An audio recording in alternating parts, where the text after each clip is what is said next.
Who are you? Are you who you say you are? Where do you live? Prove it. How much money do you have? Prove it. Where did this money come from? No, you're not getting robbed. You are not being interrogated by the cops. These are questions that you will come across in your visa journey. Welcome to Flywire Presents Make It Make Sense Fees, Finances, and Foreign Lands.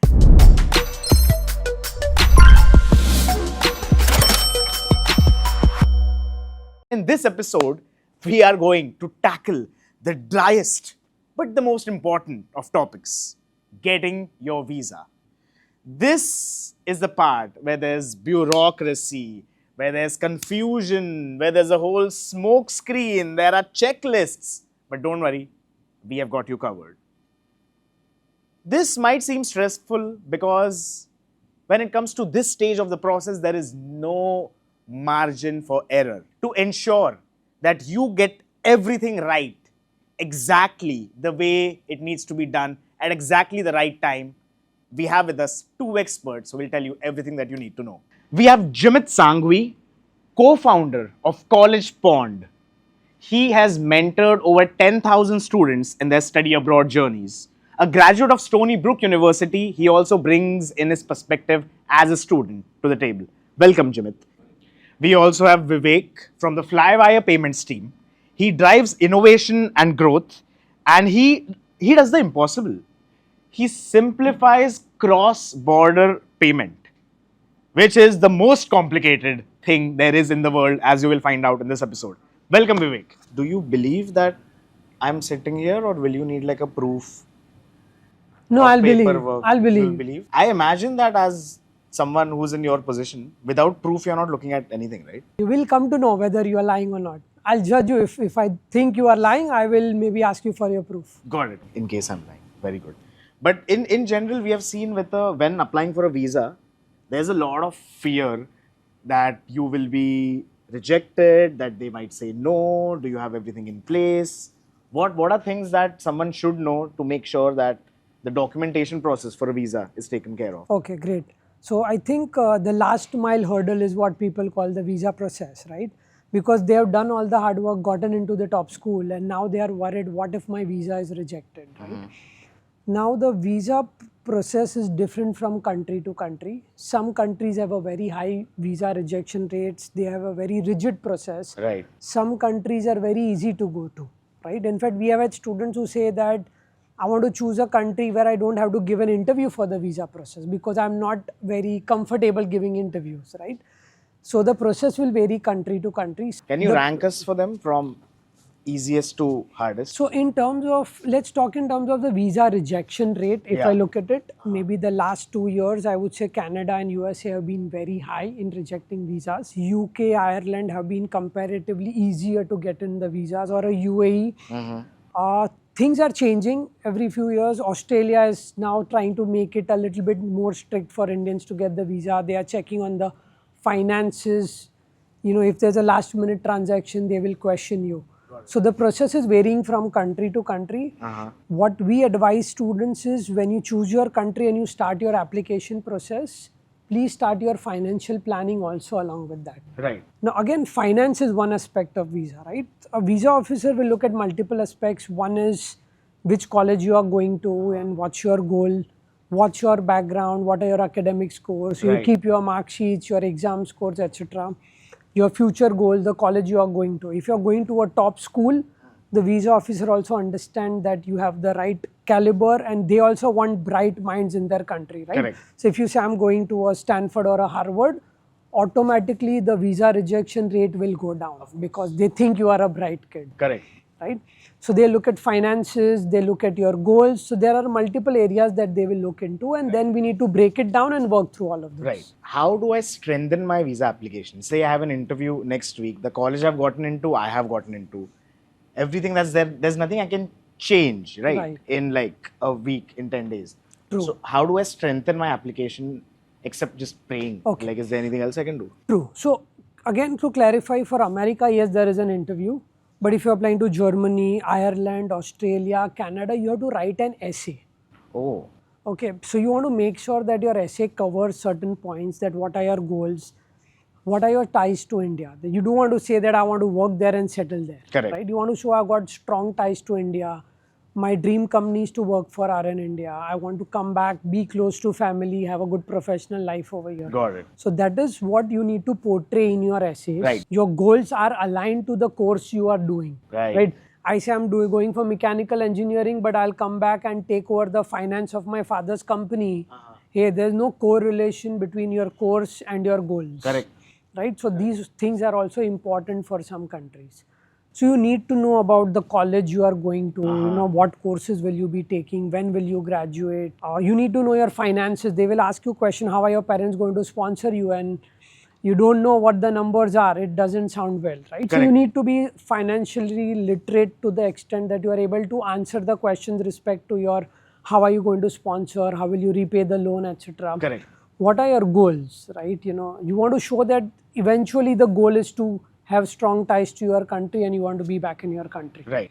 Right. So as long as you are confident of what you want to do and you can portray it, I think it should not be a problem. Which is also very tricky because usually people going for undergrad, less so for grad, people are confused, right? But you can't be shown in a visa application process in your essay or your True. You want to show that you know what you want, you got all figured out. Correct. But yes, you can be a little bit honest. You don't want to come across as someone who's just mugged up an answer and giving it to the visa officer. Correct. We have had cases where the visa officer has actually told the student, I think your answer is mugged up. I want you to rephrase your answer. Okay. So let it flow naturally. Wow. It's okay to be confused between 2-3 areas. But at an undergrad level, they also understand that you have a couple of years of studies to go and your interest can change over a period of time. Correct. But if you're going for a PhD, then you cannot say, I'm not sure what I want to do. Trying to figure it out after. So financial literacy, as you said, is important. I want to extend that into a more practical knowledge. When it comes to sending money to universities, you work in the global payments section of Flywire. Yes. Right? So how does Flywire come in? Great question, Shreyas. Parents, being the first time, both parents and students are confused alike. What they have is a second-hand view perspective from other students. Correct. They haven't gone through the process themselves. They think that documentation is the most confusing part. In reality, that's just the beginning. The more complex part of the entire process is after that send button has been hit by the banker. Right. What happens in the backend? And it has to be sent, it has to be received, and it has to be reconciled at the university. So the university may take anywhere between 2 to 5 to 6 days to confirm your payment. Right. And for a student or a parent that's sending a few lakh rupees, it can be anywhere from 2 lakh rupees if it is a deposit or 50 lakh rupees if it's a tuition. Correct. That anxiety is the question that kills them. Right. Right? Where are my funds for those 7 days? Has the funds reached the university? The second layer to this is the confirmation by the university also ensures that their seat is blocked. This is for the first time payers. When you get in to block your seat. Absolutely. Yeah. So there is a risk that the funds may not have reached the university because of certain technical issues at the payment process. And what are the usual technical issues that one faces?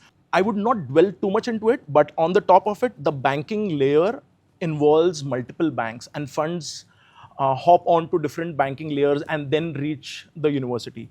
There can be a compliance issue. There can be simply issue in case there are holidays in between. So let's say India has 3 days of holidays a weekend, and so your funds will not reach for those three days. Right. And your process may start actually on Monday at the receiving end. Correct. But you won't get knowledge of this. Will this be made known to you? In the traditional system, the whole process is not so transparent.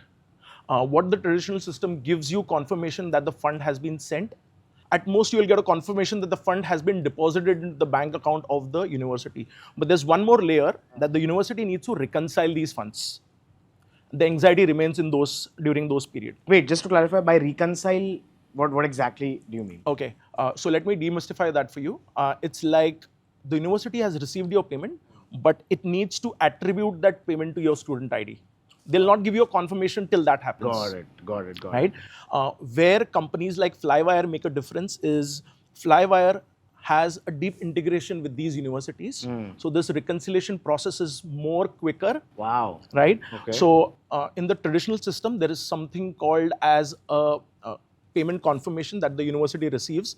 They need to go through that and find out what's the student ID. It's not very structured, Got right? it. What payment companies like Flywire do is we offer a structured integration to the university. So it becomes very simple Right. for the bursar at the university to just reconcile the payment Correct. and then credit. In addition to this, Flywire also gives you something called as a payment receipt. Payment receipt is a proof that your funds have been delivered into the university account. Right. And this is a documented proof from a company who's partnered with that university, a company that the university has recommended you. So Right. it's kind of an acknowledgement to the student that, my partner company has received your money is safe. Correct. So that is a level of peace that payment companies like Flywire give you. Right. Both to universities and to... Absolutely. Just to add on to it, we always recommend students make sure you're not paying at the last minute because of these reasons, right? That Right. there could be holidays. You want to not wait till the day before the deadline to pay your fees because Correct. initiation, the KYC process and all takes time. So Right. at least start the process 1 week before your deadline. Correct. So just adding a layer to this, most people, especially those on education loans, need to realize that if they pay too early, their interest on the loan starts too early. So it's just money sitting in the university account and your deadline is say 20 days away. And you don't want to go too close to the deadline to save some interest. Right. So you should keep an adequate amount of 7 to 8 days just before the deadline so that you initiate the process. Have a little information about what are the national holidays in India so that your payment does My not get God. stuck into these. Plus the holidays there as Plus the holidays there as well. So 7 to 8 days is comfortable for you to keep a buffer and then initiate the payment. Don't do it too early and don't do it at the last minute. You know, I'm glad that you have a smile on your face while you're talking about this because there are so many moving parts that I don't even have to go through that right now, but I'm a little stressed, you know. So for like someone who's paying for the first time, what are things they should know about, you know, regulation, rules? Because that does seem a little daunting, and it does. There's no precedent, right? No one has operated by these rules and regulations before till they reach this point. So how do you like alleviate the fear that people have of regulation? Fair observation. I would like to take a step back. There are primarily two regulations. One is the regulation around how I'm paying, the framework as to how the money works. And the second regulation is around how my money is going to be taxed. Okay.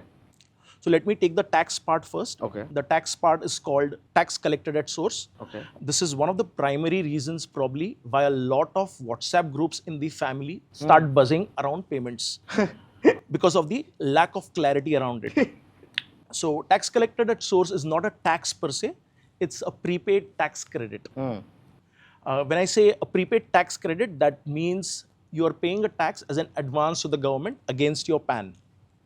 So let me just give you a very simple example. Let's say a student is paying 25 lakh rupees as his tuition fee. There are two levels in TCS now. One is the slab. So the first 10 lakh rupees does not attract any TCS. So for a payer who's paying any amount less than 10 lakhs, there'll be zero TCS. Now in this case for 25 lakh rupees, the first 10 lakh rupees is zero TCS and the remaining 15 lakh rupees is subject to TCS based on your source of funds. Let's say you're paying through a savings bank account, the TCS at 2% will apply on this funds. And if you are taking an education loan, the TCS comes down to zero. Oh. But this education loan has to be from a qualified bank or a qualified NBFC. Got it. So a lot of students opt for a loan because of this reason that it attracts 0% TCS, one of the reasons. Right. And this TCS, can I get back? As I said, it's a prepaid tax credit. It's not a tax that you pay to the government. So there's a very simple way. When you file your income tax returns, the TCS is adjusted against your outstanding demand. Let's say you have to pay something to the government, it's adjusted against that. Or if there are no outstanding against your name with the government, you will get that back as a refund. Right.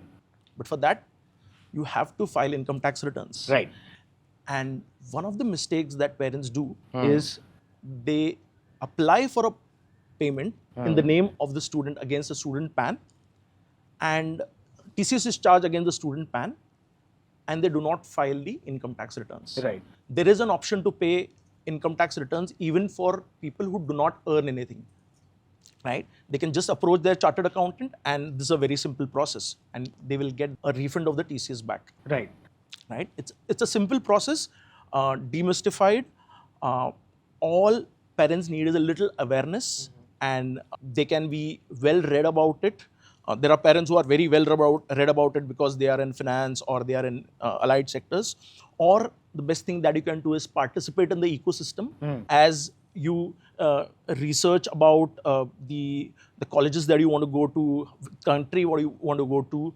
Similarly, a little reading up will kind of help you calm your nerves when the payment is done. Yeah, that's true. No one is researching how to pay part. They're just like, how expensive will it be? Where am I going? But the how is something that needs to be thought on more so that you don't worry about it after. Well, one of the reasons that maybe companies like Flywire demystify them on the go, right? So our UI UX takes care of all these questions. For example, the journey will ask you, what is your source of funds, right? And it takes you through a journey that makes it easy for you to understand, and not a class of regulation where you're asked pointed questions, right? So it is demystified in our workflow, which helps payers answer these questions without knowing that they are actually solving a financial or a regulatory puzzle. Correct. I feel there are problems that people aren't thinking about as much. So what would you tell parents or students? So our advice usually is, when you start with your process, right? Even when you start shortlisting colleges, or even when you are deciding what countries to apply to, we come up with what is the budget that you have in mind. Okay, we have a financial planning counselor assigned with the parents and the students who can demystify that to help them understand that, hey, you know what, we need to keep your bank statements proper. You cannot make last minute transactions. From a visa point of view, it's a red flag. Right? How do you make the transactions? Don't wait till the last minute for transactions. You want to initiate at least 1 week before, right? And we have these seminars and webinars where we explain to them at a high level that what a TCS is and what is the limit and how do you circumvent it. I mean, you can't circumvent it completely unless you have problems dealing with, hey, I'm not filing IT returns, or I have a relative who's going to pay and all. So then we recommend maybe you take an education loan so that you don't have to worry about filing IT returns. So we can then give them options on how do you go about it, and then they will talk to their CA and figure out how do they want to make the payment. What are some red flags in an application? What are some things that people absolutely need to avoid to complicate the chances of them getting there? Okay. So from visa red flags, there are two aspects. One is the financial aspect and one is the non-financial part. The non-financial part is you want to make sure you're going to the right college, right course. There is not a lot of gap in your career breaks, or you're not able to justify the course and your career goals, right? From a financial point of view, last minute bank transactions need to be avoided. People are hurrying around last minute to gather funds from their friends, relatives. For some countries, they realize that, hey, for a visa purpose, the sponsor's IT returns are compulsory. So then they say, let me add a relative as a co-sponsorer, right? Or they have not planned it out well. A lot of Indian parents take emotional decisions. Hey, you're getting into a top college, go ahead, no problem. We'll figure out of the money if you get into a top college. Right? It's like you're going to buy a car, right? If you want to buy a car, you need to know what is the budget you're looking at and you go into that showroom. But a lot of Indian parents think emotionally, if you're getting a top school, I'll figure out a way. So we want to make sure that when a student starts the planning, we also have a financial planner sit down with the parents and the students to work out that, hey, what all you need to do. Maybe if you're not done, start filing your IT returns.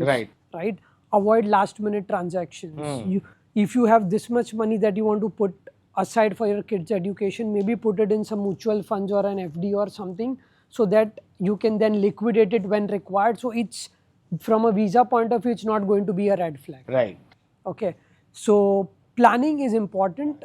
Okay. Don't wait till the last minute and avoid last minute transactions. Got it. What else can I do to ensure seamless financial planning? So we have tied up with companies like Flywire, right, where you can see the transaction happening. You can track it, right? The money is deducted, what is the TCS, you'll get the payment receipt, etc., right? So it's important to keep those documents also, because when you're applying for your visa, the payment receipts and all are also equally important part of the visa documentation. Right? So there you have a UI where you can keep track of everything and all the anxieties taken care of, where they will take care and explain to the student about the other nitty-gritties that they need to do, what is the source of the funds, and everything is taken care by them. Correct. So that's another way that the student can leave the worry out and just focus and take care of the transaction. Yeah. You keep mentioning source of funds. Is that like tell us more about that? Like, what are legitimate sources of funds and what are not? Okay, before I get into the source of funds, let me tell you about a regulation that powers the entire how money moves across the globe from India. And this regulation is called the LRS. That's a Liberalized Remittance Scheme by the Reserve Bank of India. It empowers every Indian to send $2.5 lakh every resident individual, including a minor who has a PAN, which is linked to his Aadhaar. $2.5 lakh you can send in an annual year, in a financial year, which is from 1st of April to 31st of March. Now, all legitimate sources can be used to make payment for this remittance or the payment. And so one source is savings. You have money in your savings account or your fixed deposit. That's a legitimate source. Or you've taken an education loan from a qualified institution. A gift probably from someone can be used as a source to pay your funds. But that gift needs to be in the account of the parents or the student. I'll come to why this is, because there is a sub-regulation that defines who can make payments. And in the regulations of the Companies Act, the definition of a close relative is defined. But parents come up to us and say, oh, the student's dadi loves him so much, she wants to sponsor his or her education. I said, they can, but they can't pay from their account directly. Because the definition of close relatives does not include grandparents. Mike, this is blasphemous in India. And we do get these questions. I said she can pay, but she needs to transfer funds into your account as a gift, and then you can pay. But then will that be a last minute transaction that might get flagged? Unless you documented, you maybe have a proper gift deed or something like that, then it should be okay. Got it. But if it's planned earlier, then it makes sense. And the source of funds decision has an impact on what your TCS rate will be. We spoke about it. Savings is 2%. Education loan from a qualified institution is 0%. Correct. So savings is easy because you don't need to provide any documentation. The savings, your bank balance and proof that the funds are coming from your account is enough for you to prove. But in education loan, probably you'll need to give a couple of documents to prove that it's an education loan payment. So while education loan is the most tax efficient source of fund, these savings is a very simple source of fund for those who have money in their bank accounts. This is definitely, having savings is the easier way to go, but having savings is difficult. Yes. Is the only. It does impact your financial outgo in terms of if the TCS is high, if the payment value is high, the TCS may be a little bit high, and that's an additional burden on the already high tuition fee that you're already paying. Right. Okay. So who can pay then? If we talk about LRS, LRS has there is a definition where people who can pay is defined. That's in the Companies Act 2013. It says people, the student himself or herself can pay, the parents can pay, siblings can pay, spouse can pay, and any step relatives in any of this definition can pay. And what's the term they use for all these people? It's called close relatives. Close relative. Yeah. Without getting into technical, basically your close family can pay. The rule at this point of time defines only these relations. So the student needs to make sure that the payment goes from any of these people defined in the close relatives. Right. Or it may delay the payment. The funds will be returned and all of that. Got it. You know, if my bua finds out that as per these regulations, she's not a close relative, she will flip out. She will absolutely flip out. So I will send it to her then. Then I should send it to her. You know, there's a lot of trust that's being put in what you are doing, trust put in by parents, by students, by universities as well.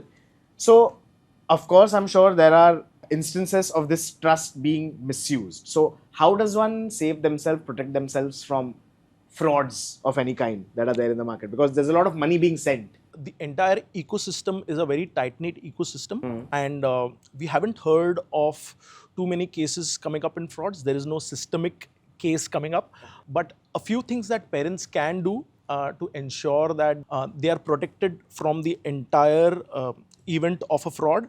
Number one is always trust payment companies or payment companies like Flywire, whom the universities or the colleges trust. Correct. Or always go through registered RBI entities, financial entities. Got it.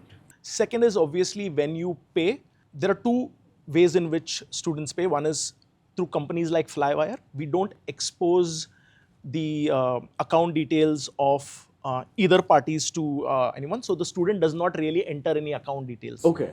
Where the fraud may happen is the student receives the bank details of university. A fraudster may pose as a university and may send an email to the student saying that, hey, your account details have changed. Don't wire into this account, but wire into this account. Right. Right. And so in those cases, the students and the parent need to ensure if the bank account details have changed from what is mentioned on the letter or the communication from the university, always call up the university to check if there are any changes. Right.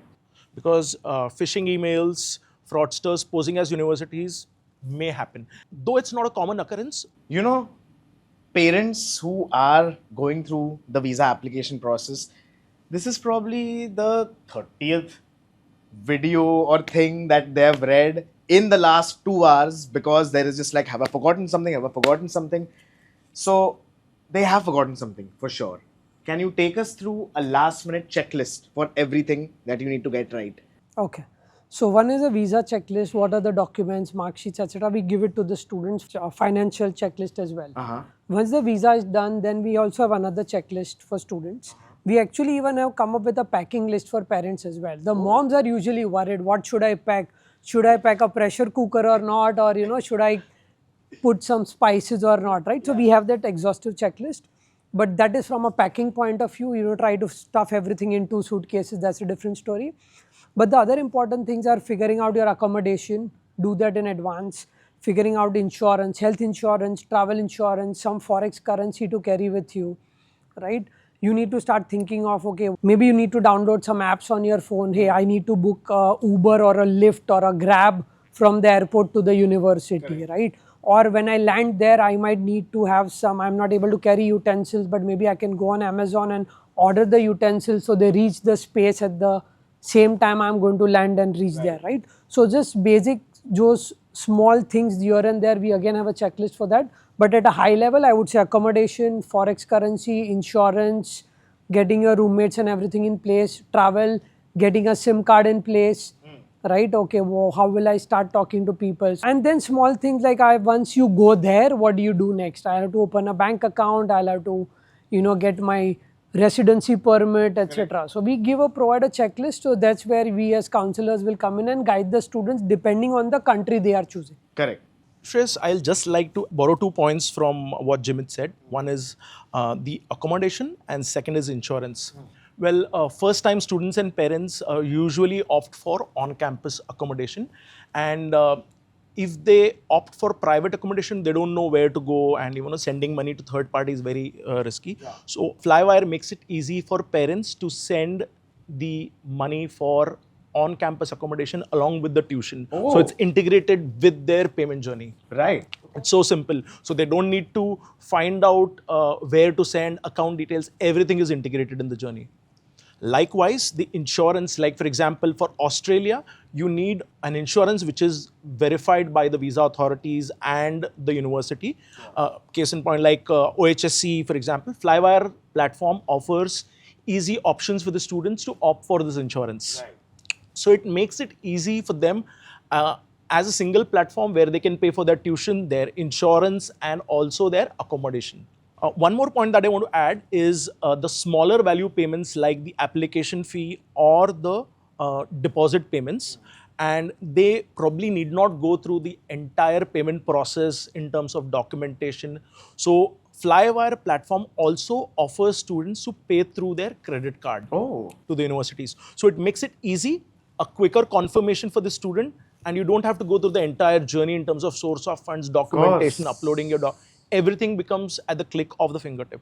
One more thing that Flywire has also done from a source of funds perspective is tied up with banks like State Bank of India and integrated with their education loan journey. So what that means is that Flywire is one of the trusted providers in SBI, integrated with SBI, and the disbursement of your loan directly comes to Flywire through the SBI systems. Wow. It makes it easy for the payers to not worry about giving documentation, because as a bank, SBI also processes their disbursement and also processes their payment to Flywire. So everything happens in a matter of a few hours, and the funds get tracked and the students get confirmation of their payment. Wow. Incredible. Just thank you for all the anxiety that you have saved so many students from.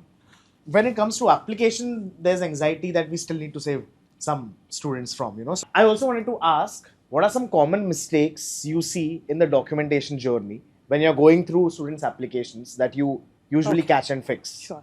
So the processes vary from country to country, right? So for some countries, like let's say UK, you need to do a tuberculosis test as a part of the visa process, right? For Ireland, Netherlands, maybe you want to have an accommodation receipt as a part of your application process, right? You need to buy insurance. For America, you can do that afterwards, right? We had a case where, you know, someone just said, I want to apply for Australia visa. Now it's a 2-year program. Let me buy insurance only for the first year. For the second year, I'll buy the insurance later on. Why should I pay premium for 2 years right now? Sure. Right? Paid insurance only for 1 year, the visa was rejected. Right? So the rule is the insurance you have to pay should be for the duration of the program. So the student thought, let me pay for first year and then I'll renew for the second year. But it was a red flag from a visa point of view. Right? So these are small things which a student may not be aware of. That's where we come in to make sure that everything being checked and we have given a green signal that, hey, you know what? Correct. These things are taken care of. Correct. And again, we have country-specific visa counselors. Right? So I have a Germany team, I have an Australia team, so they can then look at the nitty-gritties of that country's requirements to make sure that everything is taken care of. Correct, correct. Can you take us through a few more small details of various countries that you need to get right? Right. So accommodation is a part of the visa process. Because what happened was 2-3 years ago, people got the visas, but there was a housing crisis in the country. Did not get an apartment, they could not go. Right. So the countries are evolving. The visa processes are evolving. Make sure that accommodation is booked in order to apply for a visa. Some countries have medical test as a part of the visa process, right? They want to make sure that you have a tuberculosis test. It's a very country-specific thing. America is very easy that way, but the bigger fear is the interview. Hey, what if I'm not able to clear the interview? Correct. Right? They don't have any medical exams or they don't have anything to do with accommodation, insurance as a part of the visa. You can do it after the visa also, right? In some countries, you need to pay the tuition fees for the first year and then apply for a visa. Right. So then again, people are scared. What if I don't get the visa? It's completely fine. You will get the money back. Okay. Okay. Maybe I have to pay the tuition fees, carry the deposit, attach it as a source of fund and everything in the visa process. Right. So the dynamics change from country to country. And it's very difficult for me to generalize right now. Absolutely, yeah. But yeah, predominantly you get your documents in place and then look at the checklist for that country and then you start the process. One more thing is you want to give time to the visa process. For America, people have had not able to get slots. Last year, it was very difficult for them to get slots. Say, I got into a top school, but I did not get a visa slot. I had to defer my admits, right? Sometimes we have had cases where the visa process takes time and students is applying at the last minute and you know the college has started, I have not received my visa yet. So you want to make sure that you want to give a 2-month time frame to any country's visa process that you are going to. You go into Italy, you want to make sure that all your documents need to be attested. You need to go to the Mantralaya, get your apostille done. That's another process which takes another 2 to 5 weeks. So that needs to be done before you apply for the visa. Right. The document verification by the government, right? So you want to make sure you start your visa process as early as you can and give it enough time to do that. When would you say one should start their visa process? Like from the way you make it sounds like when I'm born, I should start then only. It sounds like there is so much to do. True, but I would say anywhere between 2 to 6 months before, you should be aware of the process depending on the country you go to. Some things you can't start, right? Hey, you can't start your visa process 4 months before the college start date Correct, for of some course. countries. Oh, you can't only, it's not. America allows you to start your visa process 1 year before the college start date. Right. So country to country it will vary. Right. But you want to make sure that I would say 3 months before the college start date is a bare minimum that you need to be ready with the process and start the documentation. And if you had to design the last week that a student spends before flying away, how would you design it? What would you have in this week? I think last week is more of, meeting friends, relatives, partying out, visiting temples, pilgrimages, usually what parents make the people. It again, usually what I've seen is parents want to make sure kids meet everyone and, Correct. Okay. But I think we have a good enough checklist that we start from advance, right? There's nothing like a last minute thing. It's mostly to do with packing only. I'm not able to figure out how much to carry. Maybe I'll have to remove it. Right. Because your accommodation, your forex, everything is usually started way in advance. Right. So you don't need to worry about the last minute transaction. Right. So you're saying hopefully in the last week you shouldn't have anything to... Usually the students would have taken care of it. Today you can get everything online easily. People... Chat GPT will answer stuff for you. So as long as you have the checklist, I think it's completely fine. Correct. There is no last minute fear of, hey, I'm missing out on something. Yeah. So I think the students today are well informed. The parents are well informed. We have all the information available online. So what used to happen 10 years ago is not happening today. Right. One interesting point that Jimit brought up and we haven't dwelled upon is refunds, right? And in the payment journey, what parents need to ensure is they're aware about the refund policy of the college, right? It's not a happy path, but it is an exigency planning. In case the admission gets cancelled for whatever reason, due to health, or there can be n number of reasons why the student decides not to pursue. So number one is, my advice is to ensure parents know about the refund policy. Second is, we often think about how the payment is being done, but we don't think about how the refund will come back to the parents. Yeah. And especially when you've taken a loan, the interest builds on it day by day. So the refund, the faster the refund, the more better it is for the parents. Correct. So it's already a sad part that they're already shelving their plans to study abroad, and they're getting the refund back. And the double whammy is when the interest is going on. So Flywire ensures that the refund is also as streamlined as the payment process. And that is one thing that we ensure, that the entire life cycle of the payment, in case the refund comes back, is smooth for the payer. Right. And so even the worst case scenario is not that bad. It's not that bad, right? And we try and help alleviate the pressure that parents have in case of refunds to the least amount possible. I just forgot to add one more thing. Please. That medication, in the checklist of things which we usually add, if you're taking medications, you need to have doctor's prescription. That's a big mistake many people miss out on. Right. So we make sure that that's also done. Right. And the parents, when we say that to them, they'll make a big checklist of all documents and give 6 months of medicine to the kids. So we have seen parents becoming too overprotective at times also. Correct. And it can happen because, the child is going away for the first time. But it's a part of life. I mean, it's okay. Jaldi bidai ho rahi hai ladki ki, aisa samajh lo. Correct. I also wanted to ask, how does the process look if you decide to defer? I've gotten into my university. I'm going. I decide that, you know what, I need to work 1 more year and then go for my course. Sure. So deferral happens for multiple reasons. One, I got an admit, but I did not get into my dream college. I want to try again next year later. Or I got in, but the visa got rejected. Right. Or I did not get the visa slots. Or maybe the tuberculosis test turned out to be positive and I can't go. Oh no, right? It's a bigger problem. It happened you have once then. for an Australian student. But I mean, after 6 months, you take the next test and usually it works out fine. It's never been a major problem. So if a deferral happens, right? First thing we tell students is inform the university, hey, because of these reasons, maybe the visa not going through, or today because of the geopolitical situation, a lot of people are deferring their plans of going abroad, or I have an amazing job in hand, maybe I want to build my profile better. Correct. Talk to the university, understand, before you pay the deposit, there is also a deferral policy. Some universities are very lenient about it, that they will carry forward your deposit for a year as well. Okay. Okay. If there is a visa rejection, what I have seen is most of the universities will allow you to defer, because they also understand it's not in your hands. Of course. Right? Universities are lenient as long as you explain to them, hey, what's your plan of action? Correct. Some of them might ask you for a deposit to make sure that, hey, you know what, I'm reserving the seat for you for next year. Right. It would be a small deposit varying from college to college. It should not be a problem. If a student decides to defer, we make sure that we tell them, do not have a huge gap in your resume, because then after 1 year, when you're applying for a visa, the question will come, what are you doing since 1 year? And you cannot say, I'm just traveling around or sitting at home. Thank you so much for that. I think we have covered A to Z of everything. But even that's not enough when it comes to topics like these. So are there any last parting words for students, for parents that you would like to give? Do not keep anything last minute. Okay, that's my last minute word for you all. It's not difficult. We have all the information available today at our fingertips. Okay, it's just being planned and being meticulous about, hey, let's start planning.